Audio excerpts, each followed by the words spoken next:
तो देखिए दोस्त, अब इंडियन फुटबॉल में एक बहुत ही सेंसिटिव टॉपिक है आईएसएल एंड आई लीग का कंट्रोवर्सी।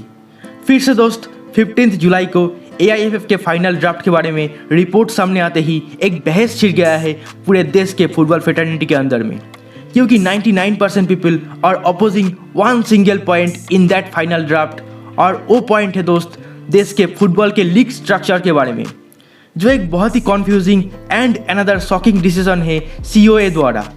तो चलिए आज के इस वीडियो में इस बारे में डिटेल में समझते हैं। तो नमस्कार दोस्तों, मैं हूं आपका दोस्त Shubhdeep and welcome to another brand new episode of Indian sports 360। तो वीडियो में आगे बढ़ने से पहले आपसे एक छोटा सा रिक्वेस्ट है दोस्त, अगर आप इंडियन फुटबॉल के फैन हैं तो प्लीज़ वीडियो को लाइक करना और अपने दोस्तों के साथ ज़रूर शेयर करना और चैनल को प्लीज़ सब्सक्राइब करके रखना। इससे हमें बहुत ज़्यादा सपोर्ट मिलेगा और भी इंडियन फुटबॉल रिलेटेड कंटेंट्स बनाने में। तो दोस्तों, अब में से कौन कौन आईएसएल को सपोर्ट करते हैं और कौन आई लीग को, तो मुझे पता है कि मैक्सिमम आंसर क्या आ सकता है, फिर भी कमेंट सेक्शन में ज़रूर बताना। अब देखिए कॉन्स्टिट्यूशन के ड्राफ्ट में क्या लिखा गया है लीग स्ट्रक्चर के बारे में। तो पहले इंग्लिश में बताऊंगा, देन हिंदी में भी बताऊंगा। So now listen it very carefully. तो ड्राफ्ट में लिखा गया है the senior most top division league shall mean the league competition owned, operated, recognized and directly managed by the AIFF that implements principle of promotion and relegation and meets all requirements prescribed by AFC for being eligible to obtain a direct slot in the AFC Champions League.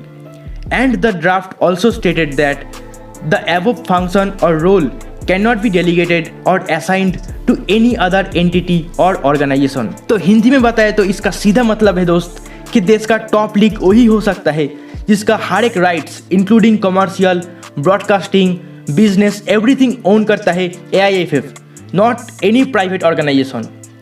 तो दोस्त ये FSDL के साथ AIFF का जो partnership deal है इसको नॉलिफाई कर देता है। And there is no mention of I League और आईएसएल, मतलब कोई भी लीग का नाम मेंशन नहीं किया गया है दोस्त, बट देश के टॉप मोस्ट लीग का डेफिनेशन दिया गया है इस ड्राफ्ट कॉन्स्टिट्यूशन पे।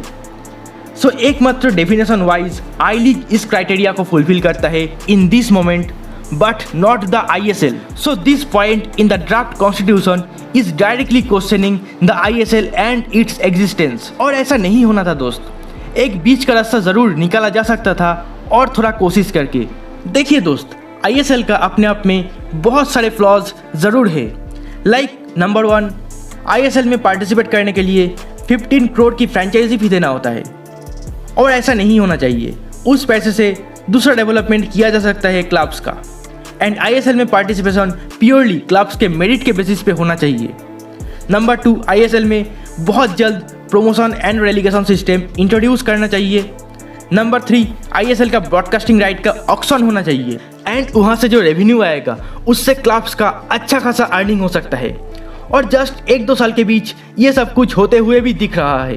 प्रोबेबली 2024-25 सीजन से ये सब कुछ धीरे धीरे स्टार्ट हो सकता था, but now it's look like कि फुटबॉल के अच्छे दिन के इतना करीब आने से पहले ही हमें कोई पीछे से खींच रहा है। देखिए, मैं डायरेक्टली ये बताना चाहूँगा कि स्टिल एआईएफएफ के पास इतना कैपेसिटी नहीं है कि वो लोग मार्केट में जाके हर साल 70 करोड़ देने वाला एक कमर्शियल पार्टनर ढूंढ के लाए।